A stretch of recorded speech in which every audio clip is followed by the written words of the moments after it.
शिव की कृपा के बिना नहीं मिल सकता।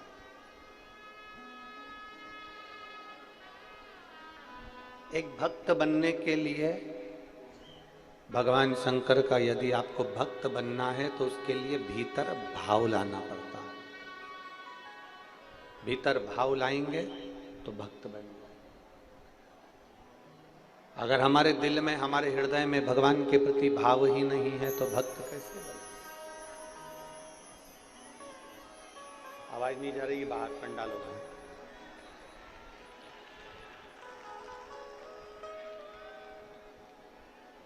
श्रेष्ठ भक्त बनना है तो भीतर भाव को लाना पड़ेगा। अगर भाव नहीं होगा तो भक्त बनना भी बेकार। केवल कहने के भक्त नहीं बनना है हमको, केवल किसी ने कह दिया और हम भक्त बन गए ना। भाव तो उत्पन्न करो।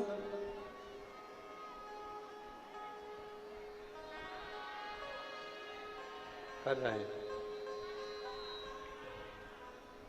भीतर जब तक भाव उत्पन्न नहीं करोगे तब तक भक्त बनने का कोई मकसद नहीं।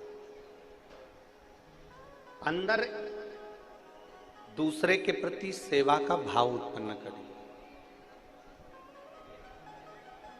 अंदर दूसरों की सेवा का समर्पण उत्पन्न करिए। शिव महापुराण की कथा कहती है,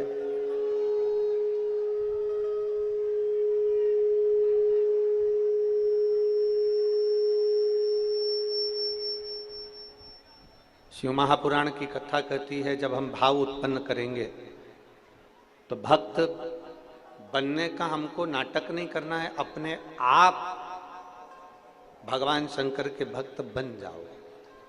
अपने आप बनोगे, आपको कोई बनाने वाला नहीं रहेगा।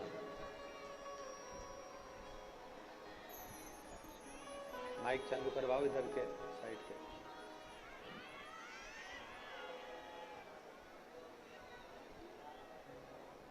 किसी की सेवा के प्रति भाव उत्पन्न करिए। आप लोग इतनी सारी संख्या में आए हो, पानी की बोतल दो दो लाए हो कि नहीं लाए हो? बोलो बोलो, जम के बोलो। आप जरा देखिएगा, लोग हमसे कहते हैं गुरुजी आपकी कथा में इतना सारा भीड़ इकट्ठा हो जाता है, क्या इन सबके मन में भाव है? क्या ये सब शंकर जी के भक्त हैं? जितने ये धूप में खड़े हैं, अपने अपने घर से चादर लाकर, साड़ियां लाकर, टांग कर, लोग अपने अपनी झोपड़ी बनाकर रोडों पर इधर उधर खड़े हुए हैं, मैदान में, ग्राउंड। लोग हमसे कहते हैं क्या इतने सारे भक्त आते हैं कथा में, क्या ये सब शिव भक्त हैं? क्या इनके अंदर भाव है? हम उनको छाती ठोक कर कह सकते हैं, जो दूसरे को पानी पिलाने के लिए अपने घर से 2 बाटल बैग में टांग कर, वजन उठाकर कथा स्थल तक आ सकती है, तो उसका भाव कुछ कम नहीं हो सकता।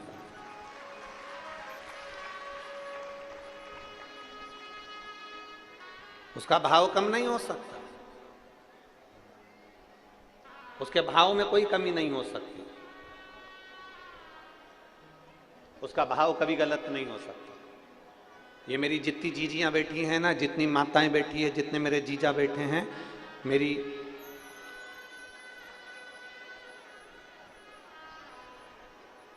ये जितनी मेरी जीजियां बैठी हैं,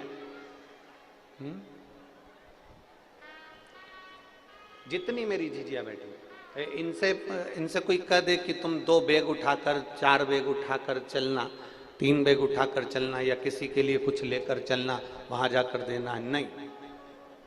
केवल एक शिव महापुराण की कथा एक ऐसी है जिसमें इनका भाव झलकता भी है और भगवान की भक्ति इनके हृदय में समाहित भी होती है।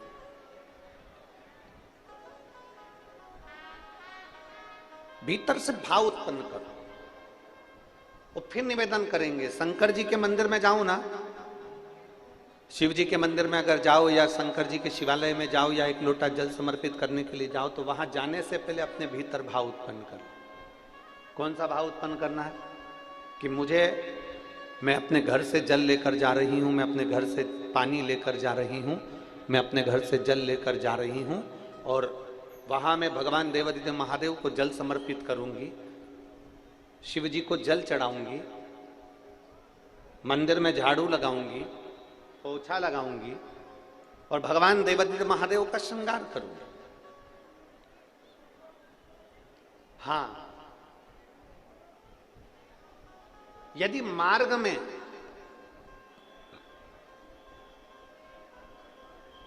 इस जल की भी जरूरत अगर भगवान महादेव से भी ज्यादा किसी जीव को पड़ जाए, संत एकनाथ जी,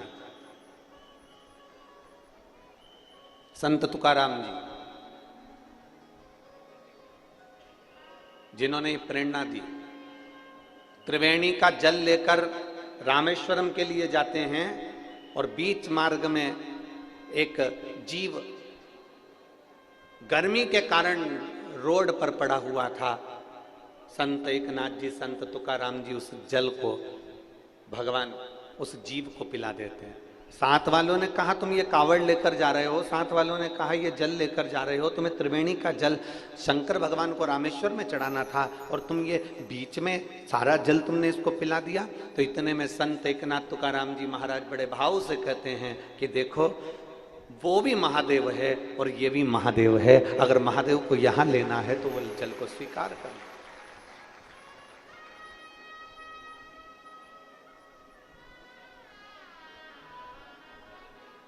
कल शाम का एक प्रसंग है। कल कोई कह रहा था गुरुजी आप 2 बाटल जल लाने का बोलते हो, 1 बाटल का क्यों नहीं कहते? हमने कहा वो 1 बाटल उसके खुद के काम की रहेगी और अगर वो 2 बाटल जल लेकर आ रहा है ना तो उसके अंदर ये भाव है कि मैं दूसरे को पिलाने के लिए लेकर जा रही हूं। अगर हम दूसरे को समर्पण करने का भाव रखते हैं तो भोलेनाथ भी अपना सर्वस्व तुम्हें लुटाने का भाव अपने भीतर रखते हैं।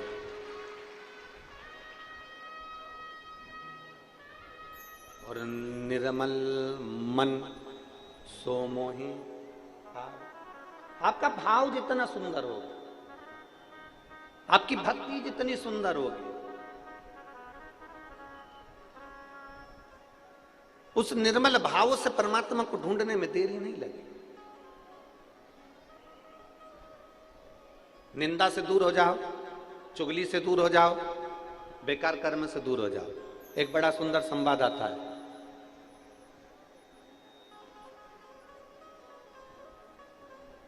एक राजा ने ब्राह्मणों का भोज रखा। संतों को भी बुलाया, गुरुओं को भी बुलाया और ब्राह्मणों को भी बुलाया।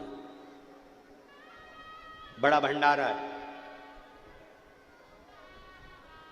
राजा ने कहा इतने सारे लोगों का भोजन बनेगा, भंडारा बनाने के लिए खुले में बना लिया जाए। ग्राउंड देखा, एक खेत देखा, जमीन देखी, उस पे भंडारा बनना चालू हो। कितना दूर रहना निंदा से, कितना दूरी बनाकर रखना इस निंदा से। जिस पर हम बैठे हैं, जिस पर हम बैठे हैं, इसको क्या कहते हैं? जम के बोलो जरा। इसको कोई प्रधानमंत्री की कुर्सी तो नहीं कहता, इसको कोई राष्ट्रपति की कुर्सी तो नहीं कहता, इसको कोई मुख्यमंत्री की कुर्सी तो नहीं कहता, इसको कोई आमदार या खासदार की कुर्सी तो नहीं कहता। इसको क्या कहते हैं? व्यास पीठ। काय के लिए मिली है ये? अगर कोई व्यास वक्ता इस पीठ पर बैठे तो वो क्या करने के लिए बैठा? इस पीठ पर बैठा है वो भगवान की चर्चा करने के लिए, जनमानस को प्रेरणा देने के लिए और जनमानस को मंदिर, शिवालय, देवालय से जोड़ने के लिए बैठा। इस व्यासपीठ की गरिमा यह है कि इस व्यासपीठ से एक भी शब्द निंदा का ना निकले, किसी के लिए अपशब्द ना निकले।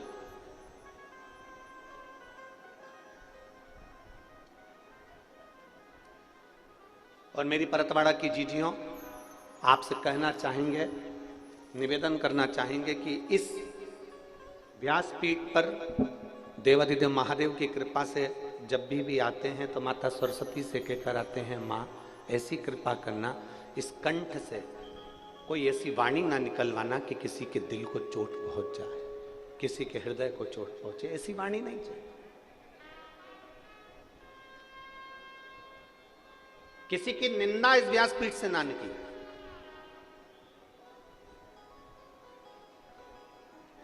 किसी व्यक्ति विशेष के नाम से कोई शब्द, कोई निंदा इस व्यासपीठ से ना निकले, इस गादी से ना निकले। कारण निंदा का प्रतीक, निंदा का फल क्या है, निंदा का पाप क्या है, ये हमारे शास्त्र कहते हैं। एक राजा ने एक भंडारा करा, ब्राह्मण भोज करा, सबको बुलाया, संत महात्मा गुरुजन सब भोजन करने के लिए आए। सब भोजन बन रहा था खुले में, एक चील उड़ी, उसने सांप पकड़ा, सांप लेकर उड़ी, सांप ने विष उगला, वो विष खीर में जाकर गिर गया। खीर में विष गिर गया। ब्राह्मण भोजन कर रहे थे, संत भोजन कर रहे थे, गुरुजन भोजन कर रहे थे, और सारे ब्राह्मण, सारे संत, सारे गुरु उस खीर को खाने के बाद मर गए। जितने भोजन कर रहे सब मर गए। धर्मराज की यहां सभा लग गई। चित्रगुप्त महाराज बैठे। चित्रगुप्त महाराज ने धर्मराज से पूछा, बताइए इतने सारे ब्राह्मण और संत मरे हैं, इसका पाप किसके माथे पर देना, इसका पाप किसके पल्लू में बांधना है? इतने ब्राह्मण, इतने संत मरे, इसका पाप किसके माथे पर दिया जाए? राजा के माथे पर, जिसने ब्राह्मण संत भोज रखा, उस सर्प के माथे पर जिसने अपना विष उगल दिया, उस चील के माथे पर जो सर्प लेकर जा रही थी, जो भोजन बना रहा है उसके माथे पर, इतने सारे ब्राह्मण संतों के मरने का पाप किसके माथे पर दिया जाए? बोलो धर्मराज, बताइए। मैं किताब लेकर बैठा हूं, मुझे इसमें निर्णय देना है। अब बताओ किसके माथे पर दिया जाए? धर्मराज ने कहा 4 दिन रुक जाओ, उसके बाद में निर्णय लेंगे कि इसका पाप किसके माथे पर दिया जाए। 4 दिन निकले। राजा के नगर में 4-5 संत ब्राह्मण और आ गए। उन्होंने एक स्त्री से पूछा, माता जी राजा का भवन कहाँ है? स्त्री ने पूछा, क्यों? हमें भूख लगी है तो राजा के भवन में हम भोजन करेंगे। स्त्री ने कहा, बाबा सामने राजा का भवन है, परंतु हमारे यहाँ का राजा ऐसा है कि भोजन में जहर मिलवाकर ब्राह्मण संतों को मार डालता है। ऐसा खोलला राजा है हमारे यहाँ का, ऐसा बेकार राजा है हमारे यहाँ का। संत ब्राह्मण वापिस लौट गए। धर्मराज ने चित्रगुप्त को बुलाया और बुलाकर कहा, जो ब्राह्मण और संत मरे थे उनके मरने का पाप इस स्त्री के माथे पर डाल दिया जाए। उनके मरने का पाप इस स्त्री के माथे पर डाल दिया जाए, क्योंकि इसने निंदा करी है।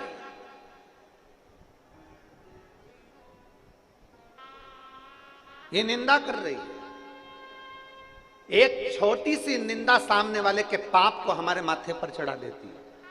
शिव मंदिर में जाना, शंकर के मंदिर में 1 लोटा जल समर्पित करने के लिए जाना, देवादिदेव महादेव के मंदिर में 1 लोटा जल समर्पित करने के लिए जाना, भगवान शंकर के मंदिर में 1 लोटा जल समर्पित करने के लिए जाना, शिव के दरवाजे पर अगर 1 लोटा जल समर्पित करने के लिए जाना, भगवान देवादिदेव महादेव के पास अगर जाना, तो ये प्रयास कर कर जाना कि मैं शंकर के मंदिर में जब तक रहूं, मैं शंकर के मंदिर में जाऊं और आऊं, तब तक मेरे मुख से भोलेनाथ ऐसी कृपा करना कि किसी की निंदा ना निकल जाए, किसी की निंदा मेरे मुख से ना,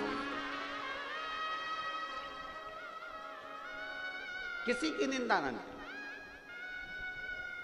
बन सके तो हमसे भजन बने। आप अपने घर से लोटा भरकर जब जल लेकर निकलो ना, तो जल लेकर निकलो तो मुख से श्री शिवाय नमस्तु, श्री शिवाय नमस्तु, श्री शिवाय नमस्तु, जब आप निकले अपने घर से भगवान का मंत्र जाप करते हुए चलें, श्री शिवाय नमस्तुभ्यम बोलते हुए चलें, पंचाक्षर मंत्र नमः शिवाय बोलते हुए चलिए, षडाक्षर मंत्र ओम नमः शिवाय बोलते हुए चलिए, भगवान का भजन गुनगुनाते हुए चलिए। ये मत सोचना कि कौन हमको देख रहा है कौन हमको नहीं देख रहा। आपकी चित्तवृत्ति को आप जितना शंकर से जोड़कर चलोगे उतने आपकी जिंदगी की एक आनंदता उत्पन्न हो जाएगी, अपने जीवन का एक सुख उत्पन्न हो जाएगा।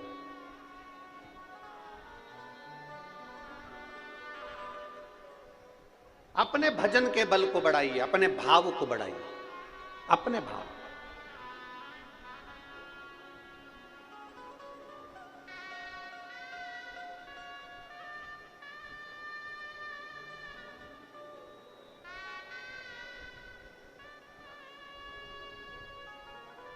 कल हमने हमारे साथ में माननीय प्रकाश जी के साले जी अभी हमको कृष्ण की भूमिका वो निभा रहे हैं, रथ के सारथी बनकर लाना ले जाने का कार्य कर रहे हैं। कल हमने उनसे पूछा, इतना तेज गर्मी पड़ रहा है और कई लोगों को खाना पीना भी होता है, पानी भी पीना होता है, 10 जगह का जल भी आता है, भोजन भी आता है, कोई पेट गड़बड़ हो रहा हो, कोई कुछ हो रहा हो, तो उसके लिए हॉस्पिटल ले जाने के लिए क्या प्रयोजन है? तो उन्होंने कहा, गुरुजी हमारे यहाँ के परहतवाड़ा के जो विधायक महोदय हैं, बच्चू भैया ऐसा कुछ नाम उन्होंने बताया था, श्री बच्चू जी कुडू, कहा गुरुजी एक अस्थायी हॉस्पिटल बनाया गया हमारे कथा स्थल के आसपास में, जिससे लोगों का इलाज हो सके। मैं माननीय विधायक महोदय बच्चू भैया जी को बहुत बहुत साधुवाद देता हूं कि आपने ये व्यवस्था की। साधुता है।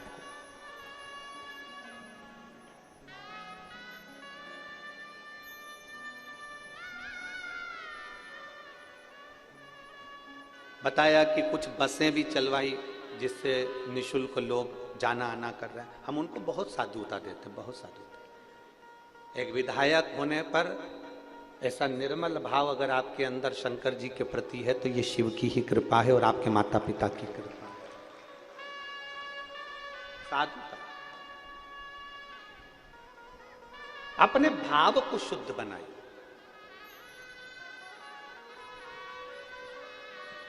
और जब तक अपना भाव शुद्ध नहीं होगा ना, भगवान नहीं मिलेगा।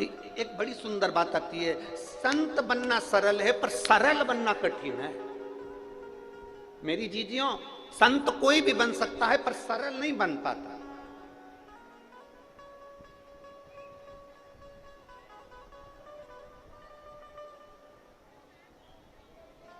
ये कंठी काई के लिए पहनते हो? तुलसी की। जम के बोलो जरा। गले में तुलसी की कंठी काई के लिए पहनते हो?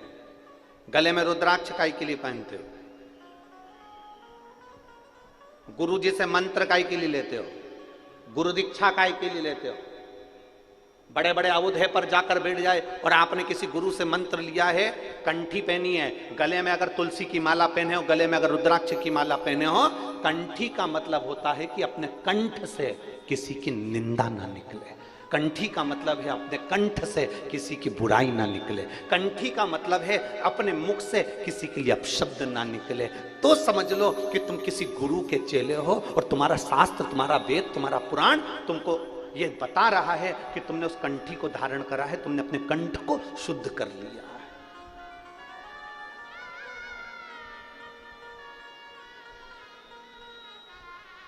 कंठी का मतलब केवल ये नहीं है कि हमने दिखावा कर दिया कि हमने अपने गुरु का मंत्र ले लिया। कंठी का मतलब ये नहीं है कि हमने दिखावा कर लिया और हम उस गुरु के चेले हो गए ना। कंठी लेने का मतलब है कि कंठ से किसी के लिए अपशब्द ना निकले, कंठ से कोई आड़ी टेढ़ी बात ना निकले।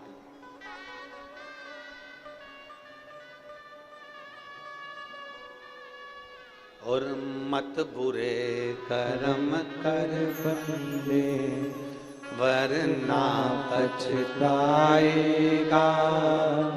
भगवान की आंखों से तू बच नहीं पाएगा, तू बच नहीं पाएगा।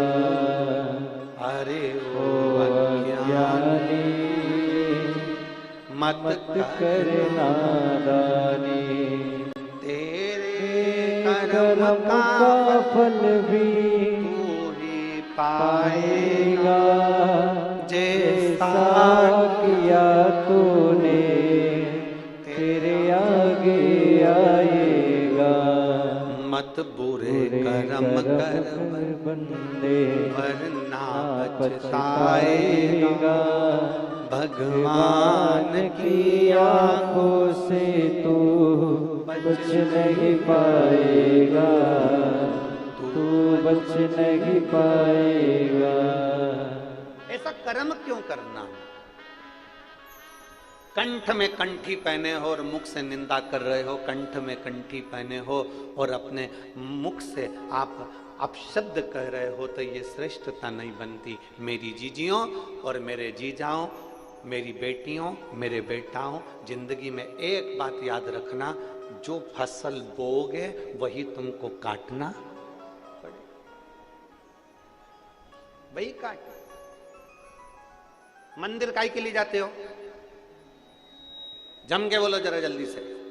मंदिर काहे के लिए जाते हो? भगवान को अपना दुखड़ा सुनाने के लिए? भगवान से मांगने के लिए? चलो अच्छा, इसको अपन बाद में सुनेंगे, पहले ये बताओ, जमीन किस किस के यहां पर है? खेती, खेती किस किस के पास में? हाथ उठाओ जरा। जमीन किस किस के पास में? चलो ठीक है, साधुता। भगवान आपकी और 2-4-6 बीघा और आगे बढ़ा। बहुत अच्छी फसल हुई, शायद इधर फसल को पीक कहते हैं। क्या कहते हैं? पीक। बहुत अच्छी पीक हुई, बहुत अच्छी फसल हुई, ढेर सारी फसल हुई, ढेर सारी पीक हुई। उस फसल को कहां लेकर जाते हो फिर बाद में, जब बहुत सारी हो जाती है तो? जम के बोलो, मंडी। कहां ले जाते हो? मंडी। पीक बहुत अच्छी हुई, फसल बहुत सारी हुई, गेहूं बहुत हो गया, धान बहुत हो गया, सोयाबीन बहुत हो गया, कपास बहुत हो गया। जब फसल बहुत सारी हो गई तो हम इसको कहां लेकर गए? जम के बोलो, सब बोलो, कहां लेकर गए इसको? मंडी में लेकर गए। मंडी में ले जाकर हमने गाड़ी को उंडेल दिया, हमने गाड़ी को उंडेला, हमने गाड़ी को खाली कर। फसल ज्यादा हो गई, गेहूं ज्यादा हो गया तो मंडी ले गए, धान ज्यादा हो गया मंडी ले गए, कपास ज्यादा हो गया मंडी ले गए, तो हमने वहां ले जाकर दे दिया। बोलो सही है कि गलत है? सब बोलो जितने बैठे हो, सही है। गेहूं ज्यादा हो गया तो मंडी ले गए, कपास ज्यादा हो गया तो मंडी ले गए, धान ज्यादा हो गया मंडी ले गए, सोयाबीन ज्यादा हो गया मंडी ले गए, फसल ज्यादा हो गई तो मंडी ले गए, सब्जी ज्यादा हो गई तो मंडी ले गए। उसी तरह मंदिर क्यों जाते हैं? शिव पुराण कहते हैं जैसे फसल ज्यादा होती है तो मंडी ले जाई जाती है, पाप ज्यादा होता है तो महादेव के दरवाजे जाया जाता है।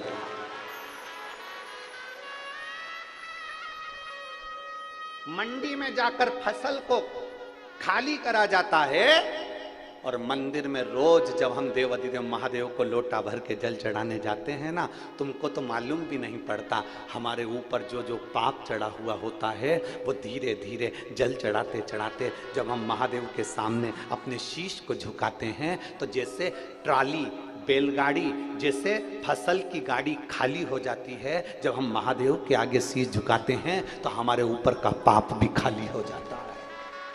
पाप भी खाली।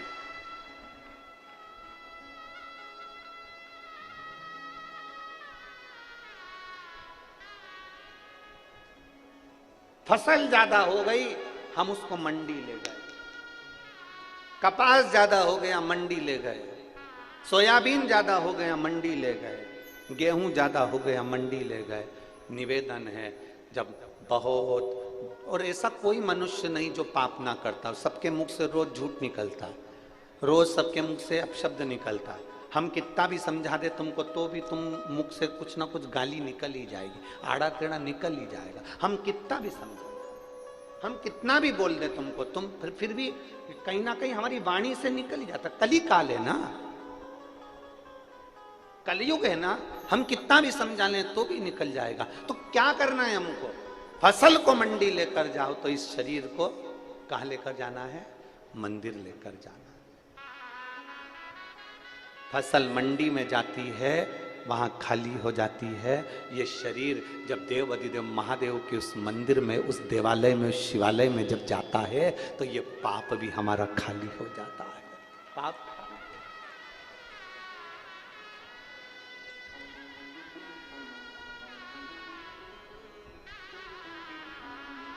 और मेरे बाबा दया करना, मैं तेरे भरोसे हूँ। मेरे बाबा दया करना, मैं तेरे भरोसे हूँ। ना घर के भरोसे हूँ, ना परिवार के भरोसे हूँ, ना घर के भरोसे हूँ, ना परिवार के भरोसे हूँ। मेरे बाबा दया करना, मैं तेरे भरोसे हूँ।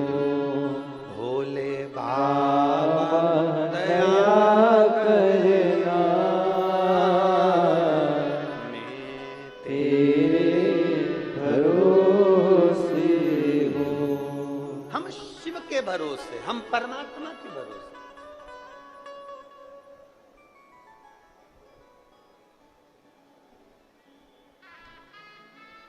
उसके आश्रित हो गए। इस मुख से निंदा ना निकले, इस मुख से अपशब्द ना निकले, कंठी पहनने के बाद कंठ से आड़ी टेढ़ी बात ना निकले।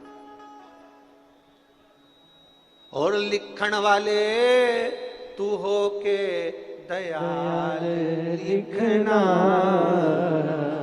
मेरे जिह्वा पे शिव जी का प्यार लिखना। मेरी इस जिह्वा पर, मेरे इस वाणी पर भगवान का नाम लिखना, अपशब्द ना लिखे। संत बनने के लिए सरल बनना पड़ेगा। शंकर भगवान के लिए, शंकर भोले हैं इसलिए भोला बनना पड़ेगा। जो जैसा है ना, उसके जैसा वैसा बनना पड़ता है।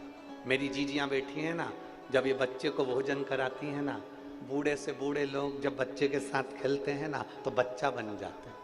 बोलो री जीजिया, सही बात है। और क्या उसकी मम्मी भी क्या तोतरी बोले क्या? नहीं, पर बच्चे के साथ में उसको तोतरा बोलना पड़ता ले। अब वो कितनी कितनी लीला करती है। वो कौआ आया, कौआ आया, कौआ आया, कौआ आया। फिर बच्चे को डराती भी, बच्चा अगर एकदम डरता है ना, तो बाबा आया। बच्चा खूब रो रिया हो ना, खूब तेज रो रिया हो, तो माँ क्या कह देती है? एकदम बोलो बोलो, जम के बोलो, बाबा आया। बच्चा एकदम डर जाता है। रोना, अरे बोलो तो जम के बंद। थोड़ी देर के लिए देखेगा कहां आया। जब उसने देख लिया नहीं आया, तो फिर मां फिर चिल्लाती, बाबा आया। बच्चा रोना बंद। शिव महापुराण की कथा कहती है, बच्चा रो रहा है और मां कह देती है बाबा आया, तो बच्चा रोना बंद कर देता है। संसार सागर में आप रो रहे हो और व्यास पीठ से सुन लो कि कोई तुमसे कह दे कि शंकर भगवान आएंगे और तेरा दुख मिटा कर जाएंगे, समझ लेना बाबा आएगा और दुख मिटा कर जाएगा। रोना बंद। मेरे बाबा दया करना, मैं तेरे भरोसे हूँ। मेरे बाबा दया करना,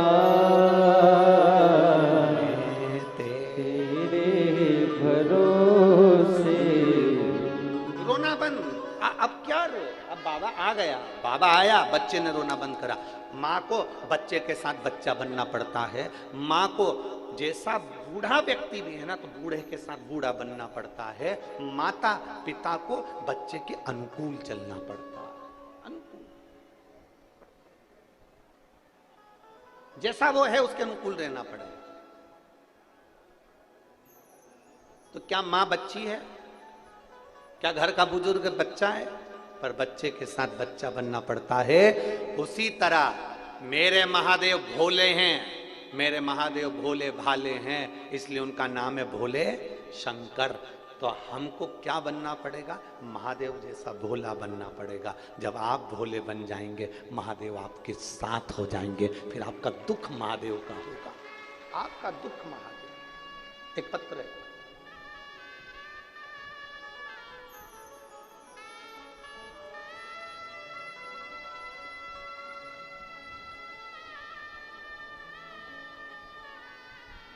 प्रतिभा सतीश मसूरकार, मैं हीवरखेड़ तहसील तेल्हारा जिला अकोला की हूँ। मेरा मोबाइल नंबर ये है, कहीं बैठी हो तो हाथ हिला सकती है। अगर कहीं बैठी हो, अच्छा आप है, श्री शिवाय नमस्ते, आ जाओ, एक बेलपत्र ले जाना।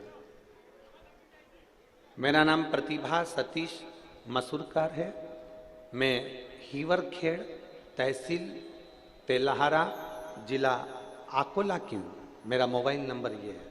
गुरुजी, मैं एक लोटे जल का क्या वर्णन करूं। मुझे सोराइसिस की बीमारी थी। 13 साल से मेरे शरीर से खाल निकलती रहती थी, उसको कितना भी खुजालो उसमें से खाल निकलती रहती थी, पूरे शरीर में खुजाल चलती रहती और सोराइसिस की बीमारी थी। 13 साल से 13 वर्ष से लगातार मैं इलाज डॉक्टरों का करवा रही थी। डॉक्टर ने कहा था ये बीमारी मरते दम तक रहती है, इस बीमारी का कोई इलाज नहीं, बीमारी ठीक नहीं हो सकती है, डॉक्टर ने कह दिया था। तब मैंने दवाई तो खा रही थी, टीवी पर आपकी कथा सुनना प्रारंभ करा और टीवी पर कथा श्रवण करना प्रारंभ करा। एक लोटा जल देवादिदेव महादेव को समर्पित करती, उस जल को लाती, पीती और अपने शरीर पर लगा लेती। गुरुदेव, मैं बाबा का क्या गुणगान करूं, जहां दवाइयां असर ना कर पाई। सोराइसिस की बीमारी मरते दम तक रहती है, लोग कहते हैं, डॉक्टर कहते हैं, पर मेरे देवादिदेव महादेव ने मुझे 4 महीने में अच्छा कर दिया और बाबा की कृपा से आज मैं पूर्ण तरह से ठीक हूं और मेरी बीमारी भी ठीक है। ये शिव तत्व, अब शरीर में मुझे वो बीमारी नहीं रही। शिव तत्वता शंकर हो भिड़ी। एक माँ ने एक लाइन लिखी है, देखिए,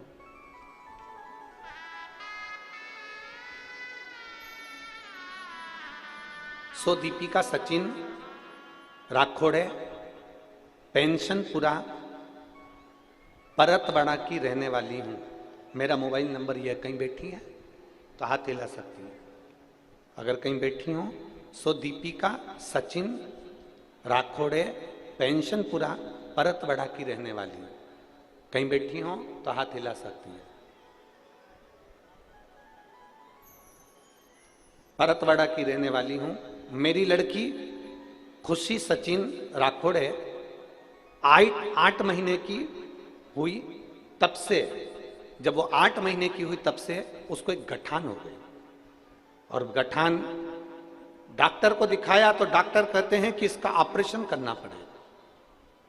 अबे डॉक्टर सोनोग्राफी करवाए, जांच करवाई, जांच करने के बाद उसको ऑपरेशन का कह दिया। जब हमने ऑपरेशन का सुना तो हमने, बच्ची छोटी है जानकर ऑपरेशन कैसे कराते, हमने इतनी छोटी सी बच्ची का कैसे ऑपरेशन करा। तब हमने ऑपरेशन करने का मन से निकाल दिया और हमारी पड़ोसन के कहने से हमने शंकर जी को 1 लोटा जल चढ़ाना प्रारंभ करा।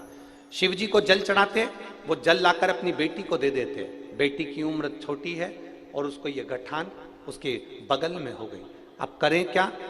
गुरुदेव 2.5 महीने तक हमने उस बच्ची को शंकर जी पे चढ़े हुए जल को पिलाते रहे और एक दिन उस बच्ची के जो गठान थी वो अपने आप फूट गई और फूटते से ही उसकी गांठ में जो सामान था वो सब बाहर निकल गया और डॉक्टर के पास हम लेकर भागे तो डॉक्टर ने कहा ये तो कोई चमत्कार ही है जो तुम्हारी बेटी बिना ऑपरेशन के ठीक हो गई। ये शिव का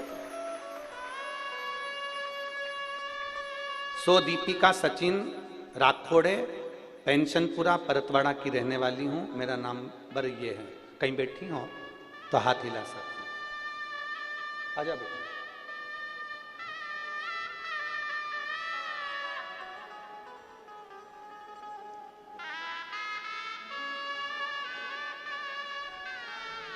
ठीक है ना, शरीर पूरा ठीक हो गया, हाथ वगैरह पूरे शरीर का था।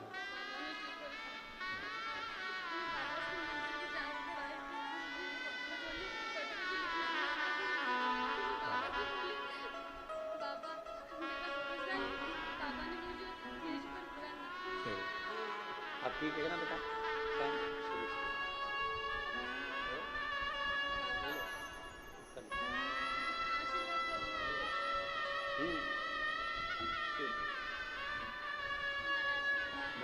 अब ठीक है ना शरीर? 13 वर्ष से सोराइसिस की बीमारी थी, पूरा शरीर खुजाते, पूरे शरीर में थी और देवाधिदेव महादेव ने आज पूरा शरीर बाबा की कृपा से ठीक हो गया।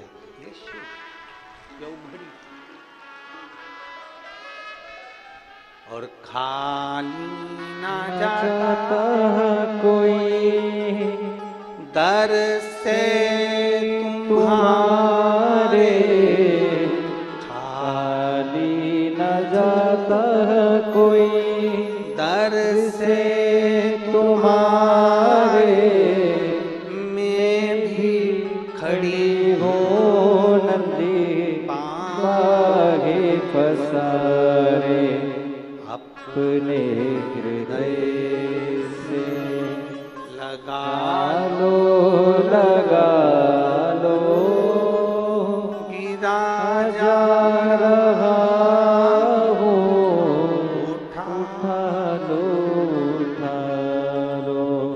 आप दिल से उसको एक लोटा जल चढ़, आप दिल से उससे निवेदन करो। वो बेटी ने एक लाइन अच्छी लिखी है, प्रतिभा सतीश मसूरकार, हीवर खेड़ा, तेलाहारा, जिला अकोला। इन्होंने एक लाइन अच्छी लिखी है।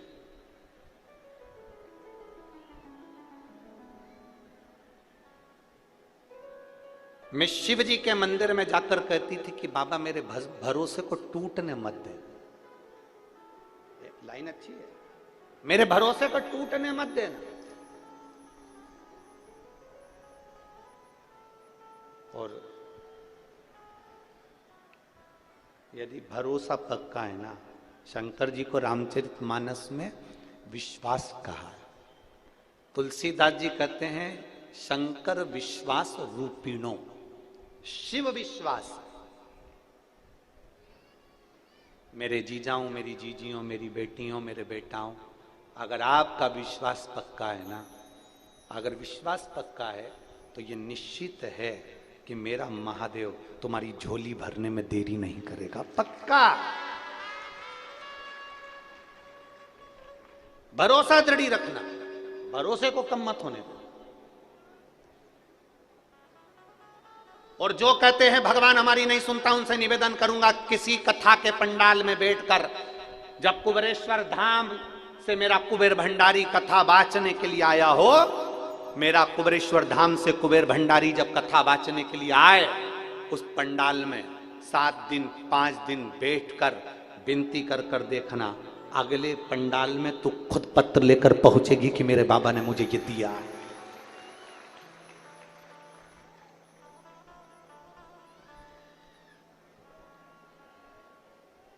उससे विनय करिए।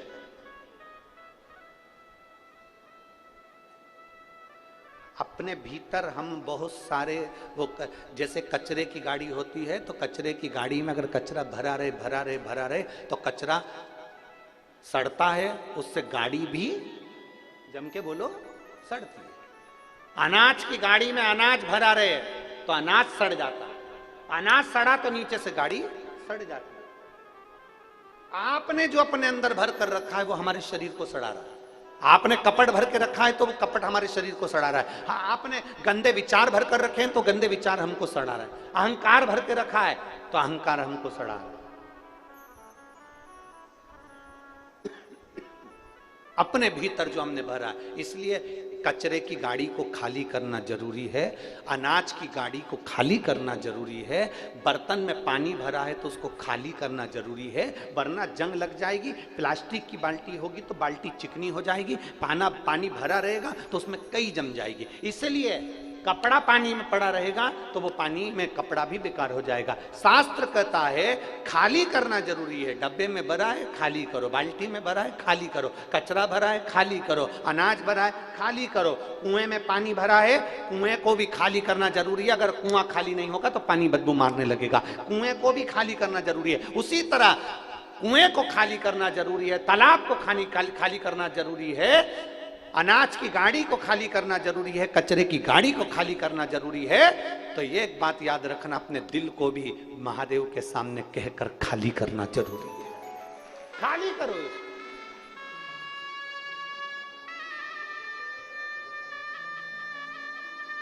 ज्यादा दबा दबा कर रखोगे ना तो वो कहते हैं ना, ज्यादा दबा दबा के खाओगे तो दवा खाने जाओगे।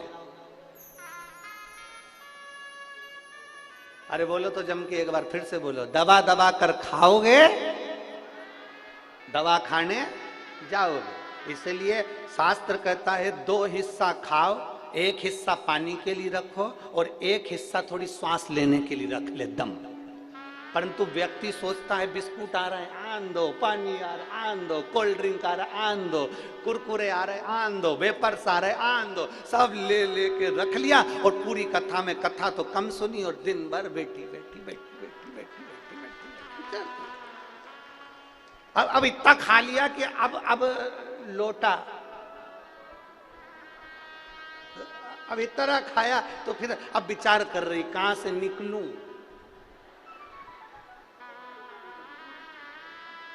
कहां से जाऊं, सारी जनता भरी पड़ी है, कहां करूं। कथा में बैठो ना तो पानी भी उतनी मात्रा में पियो जितना शरीर को लगे। मालूम पड़े ज्यादा पी लो तो 25 बार किधर से जाऊं,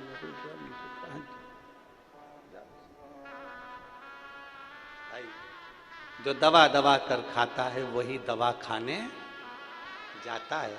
इसलिए भीतर अपने अहंकार को इतना मत भर लो, काम को इतना मत भर लो, लोभ तृष्णा आसक्ति को इतना मत भर लो। दबा के भरोगे ना तो फिर दवा खाने तो जाना ही। फिर अंदर इतना भर लिया, उसने मेरे को ये बोल दिया, रखते गए रखते गए रखते गए, उसने ऐसा कर दिया, रखते गए रखते गए रखते गए रखते गए। भीतर एक उत्तर प्रदेश में एक महादेव का मंदिर है, गंगा नदी के तट पर।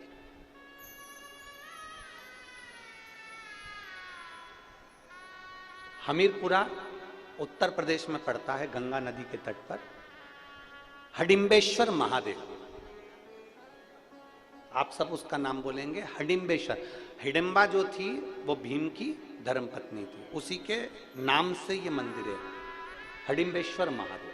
कौन सा मंदिर? जम के बोलो जरा सभी लोग, हडिम्बेश्वर महादेव। हमीरपुरा उत्तर प्रदेश, गंगा नदी के तट पर यह मंदिर है। कौन ने निर्माण किया, कौन ने बनाया? अगर हमारे शास्त्रों को उठाकर देखा जाए तो उसमें वर्णन आता है, हडिम्बेश्वर महादेव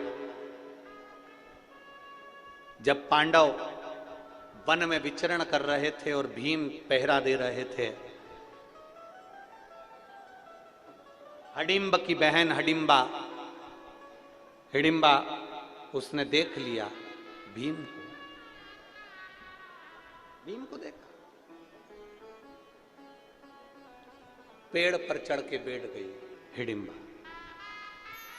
भीम को देख रही। सुबह सुबह भीम ने ब्रह्म मुहूर्त में सुबह के समय पर स्नान करा। एक शिवलिंग का, पार्थिव शिवलिंग का भीम ने निर्माण करा। पेड़ों की पत्ती तोड़कर भीम लाया और उस शिवलिंग पर समर्पित कर दिया। हिडिंबा देख रही, हिडिंबा देख रही।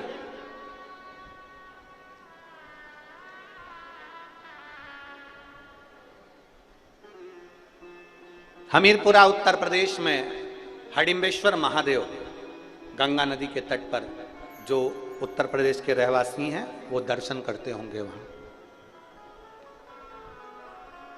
हिडिंबा देख रही है, भीम ने ब्रह्म मुहूर्त में एक शिवलिंग का निर्माण करा, पार्थिव शिवलिंग का निर्माण करा, वृक्ष की पत्ती तोड़कर लाया और भगवान शंकर को चढ़ा दिया। हाथ जोड़ के बैठ गए। हिडिंबा राक्षसी थी, उसकी वृत्ति अच्छी नहीं थी, उसका विचार अच्छा नहीं था। वो तो भीम को खाने को आई थी, वो भीम को मारने के लिए आई थी, पांडवों के प्राण लेने के लिए आई थी, प्राण ग्रहण करने के लिए, प्राणों को नोचने के लिए आई थी, वो समाप्त करने के लिए आई थी। पर वो हिडिंबा बैठ गई पेड़ पर, वृक्ष पर, भीम को देखती रही। एक दिन निकल गया, भीम को देखती रही। 2 दिन निकल गया, भीम को देखती रही। हिडिंबा से रहा नहीं गया।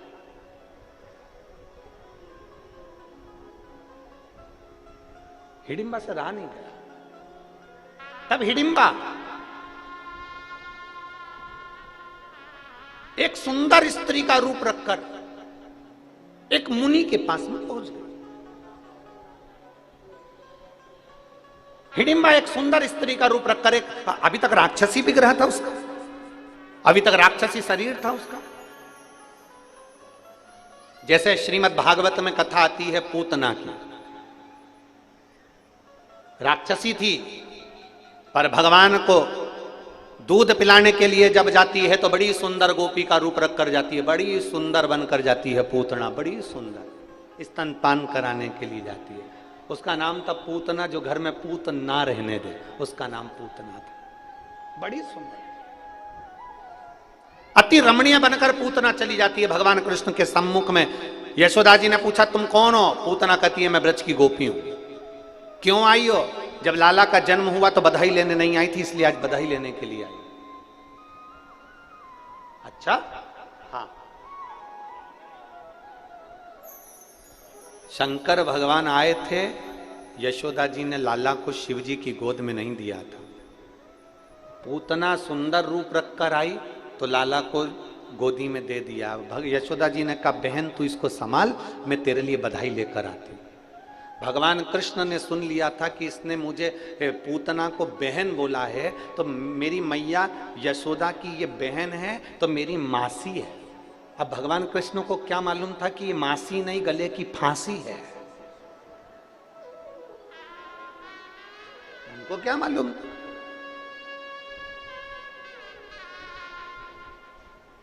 अब क्या करा भगवान कृष्ण ने? ये हिडिंबा का चरित्र चल रहा है, उसमें अपन समझे जरा पूतना का चरित्र।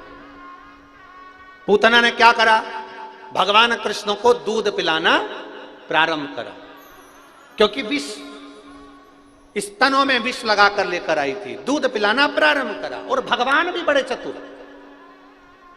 भगवान भी बड़े चतुर, और भगवान ने पूतना के दूध को पीना प्रारंभ करा।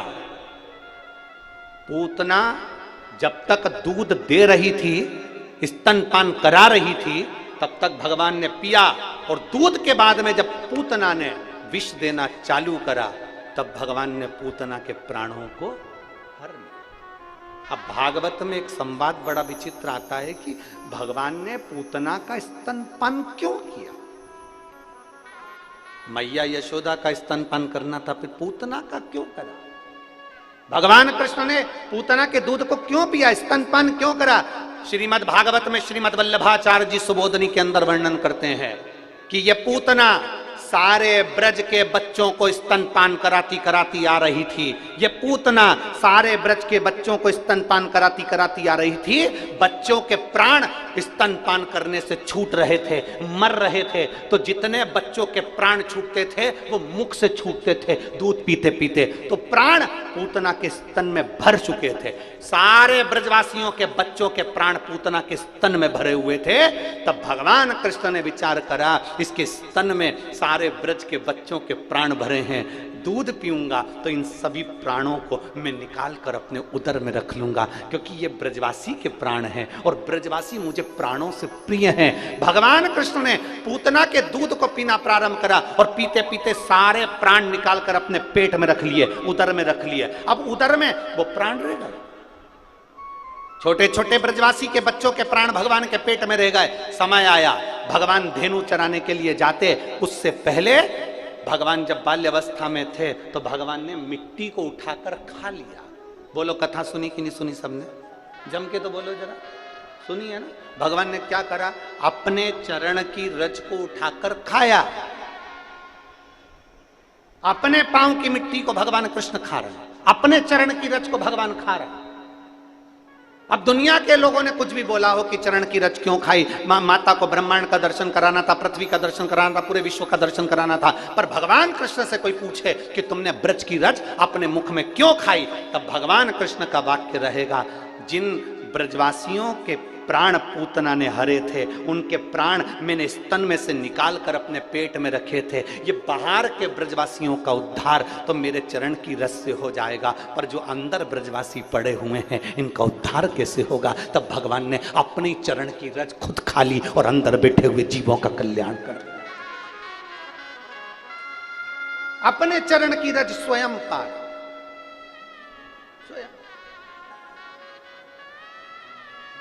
अपने चरण। हिडिंबा देख रही है, जैसे पूतना सुंदर स्त्री का रूप रख कर गई थी, वैसे हिडिंबा बड़ी सुंदर रूप धर कर गई, एक मुनि के सामने पहुंच गई। अड़भंग मुनि अपने वेश में आनंद लेते हुए चल रहे थे। चरण प्रणाम। हिडिंबा ने सुंदर स्त्री का रूप रखकर पहली बार किसी मुनि को प्रणाम करा। ये जब जब साधु संत को देखती थी तो खा जाती थी, आज पहली बार प्रणाम कर रही है। जरा विचार करिएगा, भीम को शिवलिंग की पूजन करते हुए देखा तो हिडिंबा का विचार बदल गया। अब उसने मुनि को, संत को खाया नहीं, उनको प्रणाम किया। प्रणाम। लोग कहते हैं, इतने सारे लोग कथा में आते हैं, क्या सबका मन बदल जाता है? हम कहें नहीं बदलता, थोड़ा बहुत तो असर आता होगा। थोड़ा बहुत भी अगर असर आ गया ना शंकर की भक्ति का तो बहुत है, उतना धीरे धीरे धीरे धीरे रमता जाए।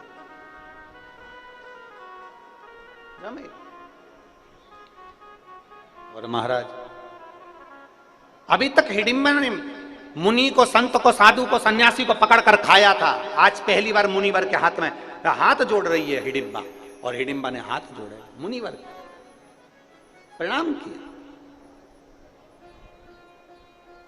नमन।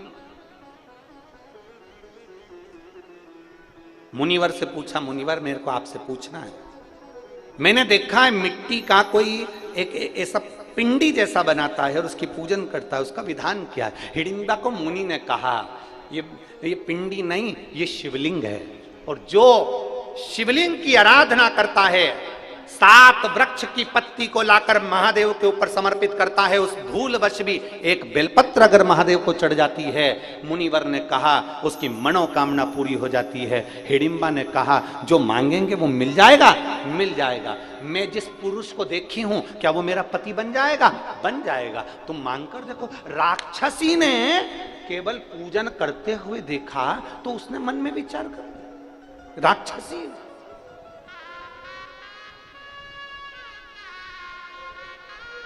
आपको अगर शंकर के मंदिर में जाता हुआ कोई देखे और मंदिर जाना चालू कर दे, समझ ले उसका कल्याण होने वाला है। आप शंकर की कथा में जा रहे हैं और कथा में जाते हुए, शिव महापुराण के महत्तम में लिखा है, जब कोई नारी, पुरुष, बच्चा, बूढ़ा, कोई भी शिव पुराण की कथा सुनकर जब वो अपने गांव में जाता है तो गांव में जो उस मनुष्य का, उस पुरुष का मात्र दर्शन कर लेते हैं तो उनके पितर भी पार उतर जाते हैं। इतना वर्णन शिव पुराण में लिखा है।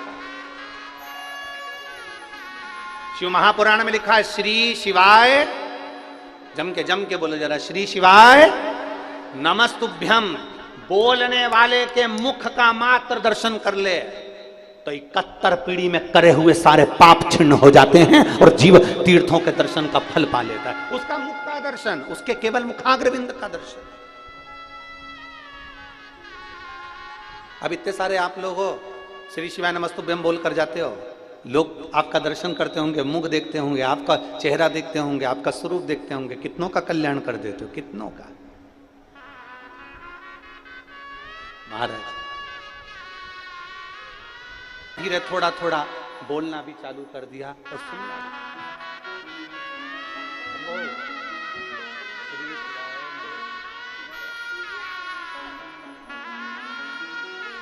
कार्डलेस दे, कार्डलेस दे।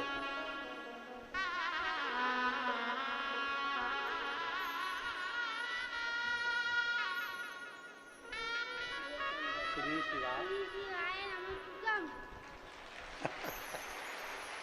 एक बार वापिस आवाज तेज करो इसकी, फिर बोलो।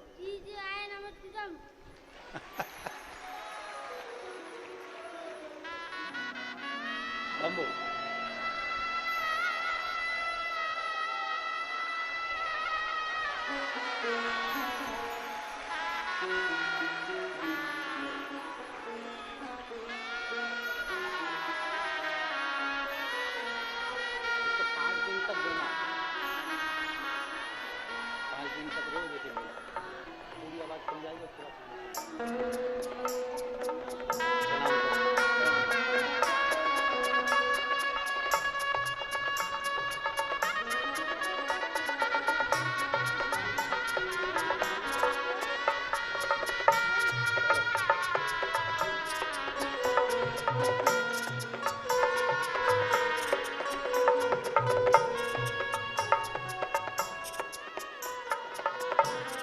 लुटा दिया भंडार काशी वाले ने कर दिया माल काशी वाले ने। शिव है, उसका प्रमाण पत्र लगा है जिसमें उसकी वाणी और उसकी श्रवण शक्ति बचपन से नहीं है। ओघड़ दानी है। कोई हमसे पूछे तुम्हारी शिव पुराण में है क्या, हम कहते हैं एक बार दिल से सुनकर तो देख, तब मालूम पड़ेगा कि शिव पुराण में है क्या। क्या देता। एक पत्र और है। मेरा नाम कोमल कुणाल हाटेल है। मेरा नाम कोमल कुणाल हटेल, परतवाड़ा, आठवाड़ी बाजार, पेंशनपुरा से हूँ। कहीं बैठी हो आती है, आ जाओ, एक बेलपत्र ले जाना, आ जाओ। मेरा नाम कोमल कुणाल हाटेल, मैं परतवाड़ा, आठवाड़ी बाजार, पेंशनपुरा से हूँ। भोले बाबा का मैं क्या गुणगान करूं गुरुदेव। मेरी छाती में दर्द हुआ, मालूम पड़ा सोनोग्राफी में कि गठान हो गई। जब छाती में गांठ हुई, डॉक्टरों ने उसकी जांचें प्रारंभ कर दी और जांच करने पर मालूम पड़ा कि वो गठान कैंसर की है। जब गठान कैंसर की थी, जांच बाहर भी गई और सारी जांचें होकर आई तो मालूम पड़ा कि मुझे छाती में जो गठान हुई थी वो कैंसर की गठान। खूब रोई मैं, सोचने लगी कि अब जिंदगी क्या बची, क्या करूं। गुरुदेव, एक बार केवल मोबाइल पर आपकी कथा थोड़ी सी किसी ने भेजी थी और वो मैंने सुनी, मेरा विश्वास हो गया। अब डॉक्टर के पास में अगली जांच जब कराऊंगी जब देवाधिदेव महादेव के सीहोर होकर जाऊंगी। बाबा के धाम गई, रुद्राक्ष लाई, शिवजी पे चढ़ा हुआ जल पीना प्रारंभ करा, पशुपतिनाथ का व्रत करना प्रारंभ करा, बेलपत्री को उठाकर नंदी के पास बैठकर कुंदकेश्वर महादेव के नाम से खाना प्रारंभ करा। और दूसरी बार फिर मेरी जांच होना प्रारंभ हुई तो जो कैंसर की गठान थी, डॉक्टर ने जांच कर कर मुंबई में कह दिया वो पानी की गठान है, वो कैंसर की नहीं। बाबा ने 4 हॉस्पिटल में मुझे कैंसर बताया गया और अगला हॉस्पिटल ऐसा था कि भोलेनाथ जी की कृपा से मुझे कैंसर नहीं निकला। ये शिव की आराधना है, ये शंकर की कृपा। मैं शिव को क्या गुणगान महाराज, उसको समझना कठिन है, शिव को जानना बहुत कठिन, बहुत कठिन। हमारा क्या है, हम तो ये आज कथा का 6ठा दिन हो जाएगा, कल 7वां दिन, सुबह 9:30 बजे से 12:30 बजे तक कथा हो जाएगी। 7 दिन पूरे करके परतवाड़ा से सीहोर चले जाएंगे। 16 तारीख से वापिस कथा छत्तीसगढ़ कुरूद में प्रारंभ हो जाएगी, धन्वंतरी जिले में। तो ये सब शिव की ही तो कृपा, शंकर की ही तो कृपा। वहां कथा प्रारंभ हो जाएगी छत्तीसगढ़ में। हम छत्तीसगढ़ वालों से निवेदन करते हैं, मौका मिल रहा है कथा सुनने का, छोड़ना नहीं। 2 बजे से 5 बजे तक कथा सुनने को मिलेगी, आप आनंद लो उस कथा को। और आपसे भी कहते हैं, टीवी पर कथा आए ना, तुम्हारा मन लगे ना लगे, चित्त लगे ना लगे, तुम्हारा मन है कथा सुनने का नहीं है, तो भी अपने घर की टीवी को चालू कर रखो। कम से कम शिव पुराण का थोड़ा सा शब्द आपके घर में पहुंचेगा, तो घर में भी अगर कुछ तकलीफ होगी तो बाहर नहीं। इतनी करोड़ों लोग, लाखों लोग एक साथ में जब श्री शिवाय नमस्तुभ्यम बोलते हैं, तो आधी ऊर्जा तो वैसे ही प्रबल हो जाती है। ना जाने कितने रोग, ना जाने कितनी तकलीफें समाप्त हो जाती है। मेरी जीजियों, पत्र तो इतने हैं कि हम उसको पढ़ नहीं सकते। वो तो जो पढ़ाई में आ जाते हैं 2-4 आपको बोल देते हैं, नहीं तो इन पत्रों की संख्या नीचे रखने की जगह नहीं है, इतने पत्र हैं, इतना पत्र इकट्ठा हुआ।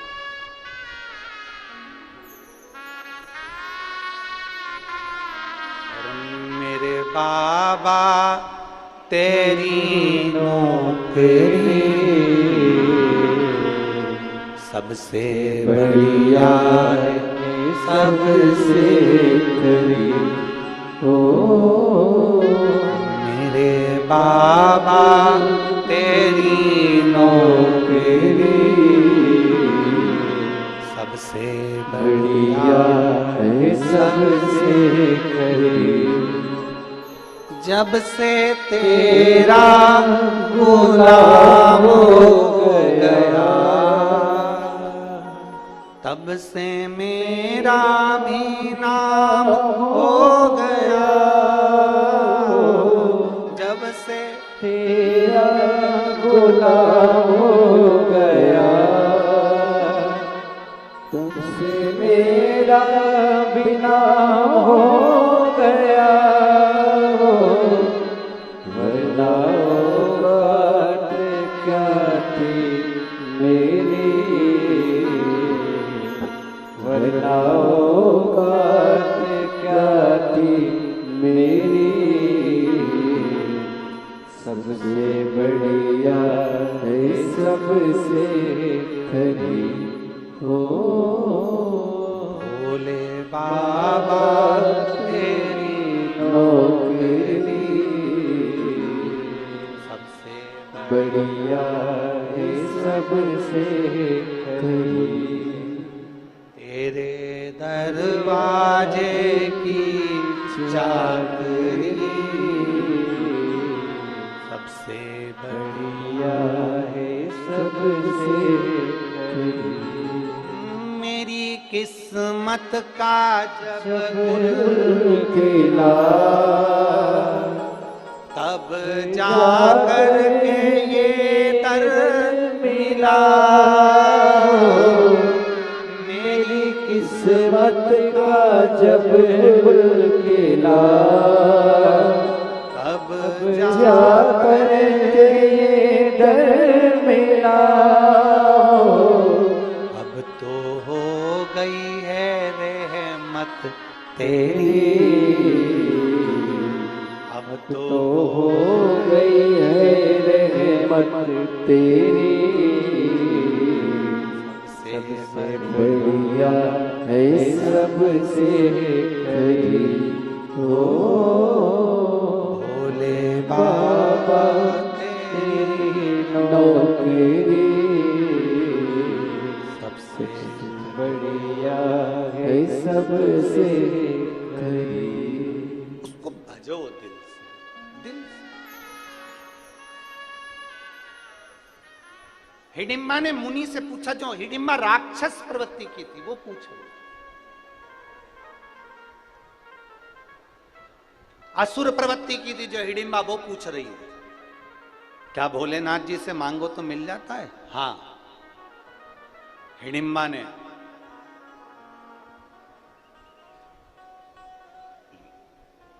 एक शिवलिंग की स्थापना करी, अखंड हिडिंबा वहां बैठ, अखंड,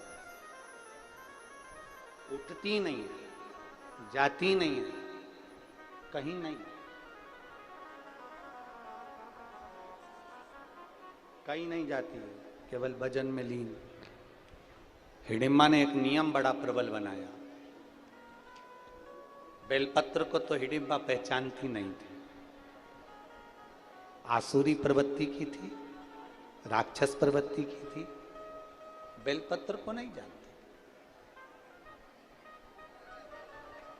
आसुरी प्रवृत्ति में अब वो कहां बेलपत्र देखेगी।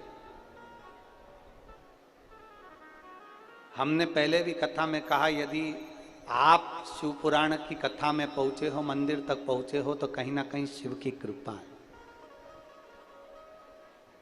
अगर ये श्री ओम प्रकाश जी, श्री प्रकाश जी जायसवाल कथा करवा रहे हैं, तो हमने पहले भी कहा इनके माता पिता की कोई पुण्याई होगी तो ये शिव पुराण की कथा जायसवाल परिवार में है।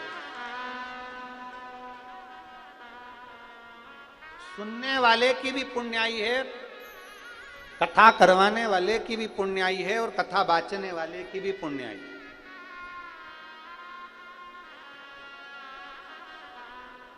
पर उसमें सबसे प्रबल पुण्याई है यजमान परिवार की और एक आपकी।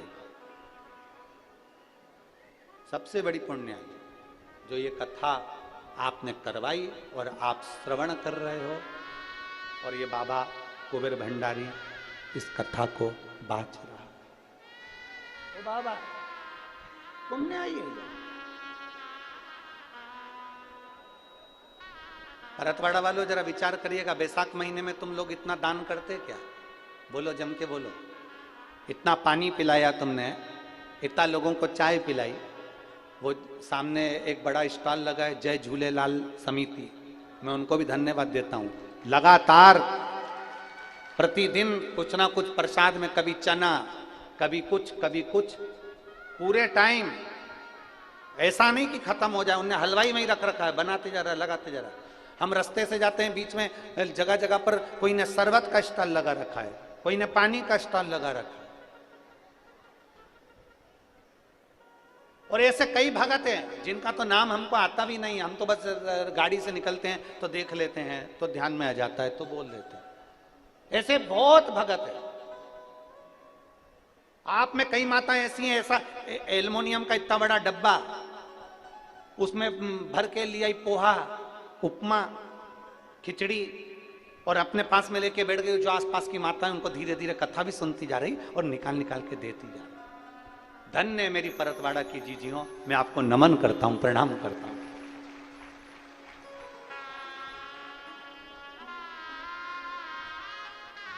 और ये खाली नहीं रहेगा तुम्हारा, जो तुमने जो भंडार लुटाया है ना, लोगों को जो खिलाया है, लोगों को जो दिया है ना, ये खाली नहीं रहेगा, ये खाली नहीं रहेगा। हमारे बीच में माननीय विधायक श्री रवि जी राणा जी पधारे हैं, जिन्होंने अमरावती में बहुत सुंदर शिव महापुराण कथा का वाचन करवाया और जनमानस में एक प्रेरणा दी है। आपका दिया गया, आपका खिलाया गया खाली नहीं जाने वाला। ये पुण्य आपके साथ में, ये पुण्य आपका है। हिडिंबा बैठ गई और हिडिंबा बैठकर भगवान शंकर के ऊपर बेलपत्र तो जानती नहीं थी, पत्तियां तोड़कर लिया थी पेड़ पौधों की, वृक्षों की, और वो शिव जी पे चढ़ा देती।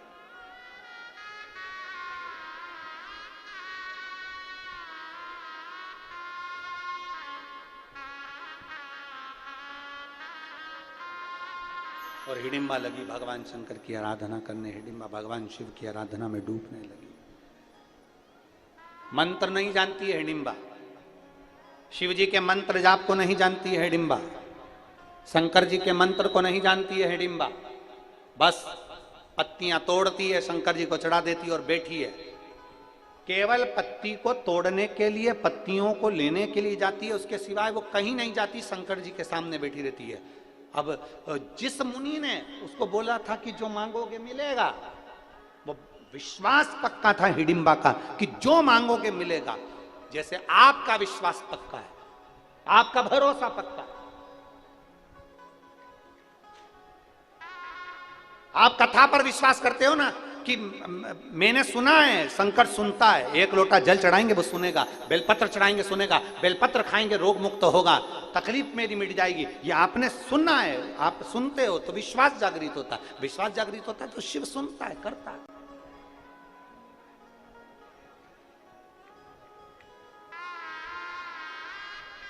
एक माँ ने तो अपने बच्चे का पत्र तो लिखा ही है, साथ में फोटो भी लगा के भेजा और बाकायदा फ्रेम में मड़वा के भेजा और लिखा है बड़े मिश्रा जी और छोटे मिश्रा जी, फ्रेम में जड़वा के भेजा। और उसने पत्र में लिखा है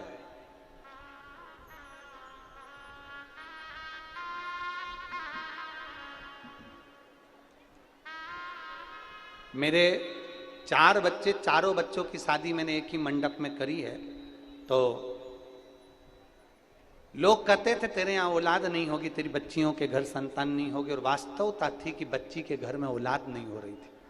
कई साल निकल गए, तब आखिरी में सब जगह डॉक्टरों को दिखाना बंद कर दिया। फिर हमने पशुपति व्रत करा और बाबा की कृपा से जो बच्चे का सुख नहीं था, बाबा ने ऐसी कृपा करी कि 5वां व्रत पूर्ण हुआ और मेरी बेटी के घर में संतान की प्राप्ति हुई। मैं उसका फोटो लगा कर भेज रही हूँ, आप भी देखो टीवी पर लगा। कहीं बैठी हैं क्या नाम है उसका? ललिता विनोद बड़ेल। मैं वाल्मीकि नगर जिला वाशिम की रहवासी हूँ, मेरा मोबाइल नंबर ये है। कहीं बैठी हैं? अच्छा, बच्चे को नहीं लाए हैं क्या? नहीं लाए ना। अच्छा, अब तो नानी होगी इसकी, है ना? शंभू, क्या लिखा है देखना जरा, कैच करिए। अच्छा, बच्चे का नाम शिव शंभू रखा है, बहुत बहुत साधुवाद, बैठिए, बधाई आपको नानी जी को शिव कृपा। शिव तत्व है, ओकड़ी है।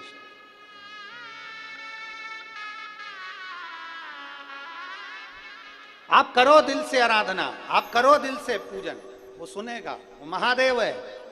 हिडिंबा बैठ गई, पत्तियां तोड़ कर लाती, बैठ जाती, शंकर जी पे समर्पित कर देती। भगवान भोलेनाथ ने ये नहीं देखा कि तूने क्या चढ़ाया, भोलेनाथ जी ने ये नहीं देखा कि तेरा वस्त्र कौन सा है, भोलेनाथ जी ने ये नहीं देखा कि तू पकवान क्या लाया है।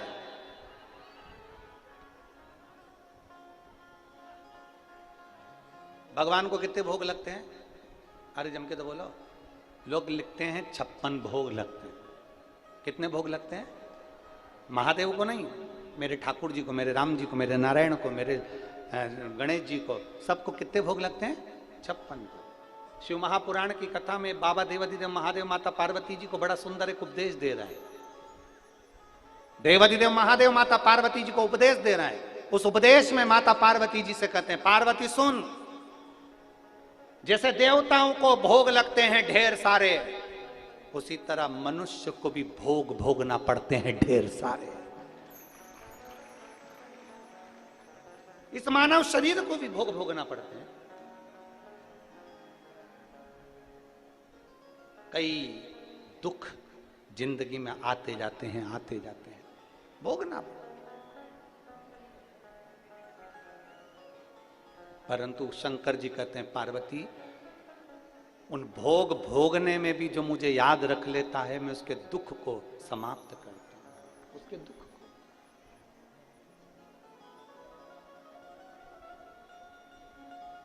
वो कहे,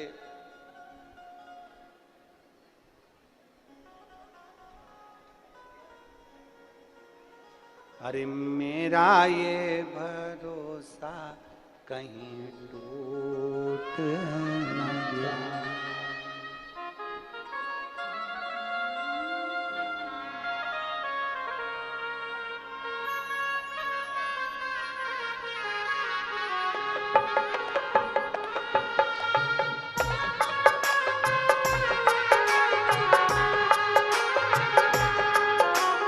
डमरू वाले आजा तेरी याद सताए, मेरा ये भरोसा कहीं टूट न जाए।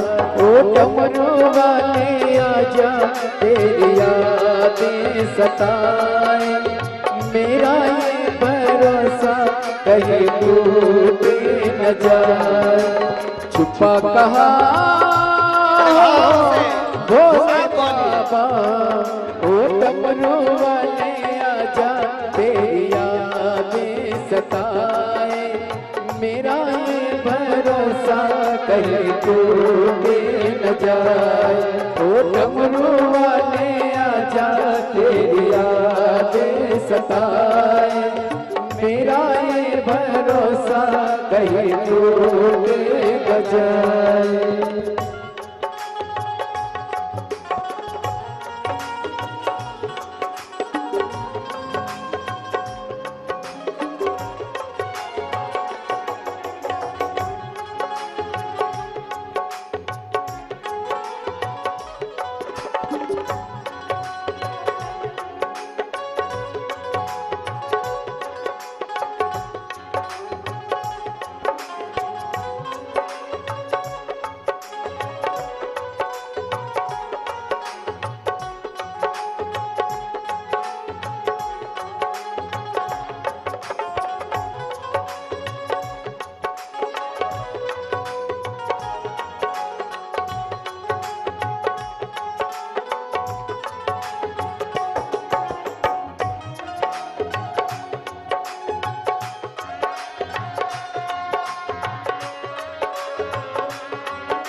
मन ये पुकारिया दिल के सहारे, मन ये पुकारिया दिल के सहारे, नैना हमारे तेरा रास्ता निहारे, नैना हमारे तेरा रास्ता निहारे, हर पल विचारे छुपा कहा भोले बाबा, ओ डमरू वाले आजा तेरी याद सताए, मेरा ये भरोसा कहीं टूट न जाए। ओ डमरू वाले आजा तेरी याद सताए,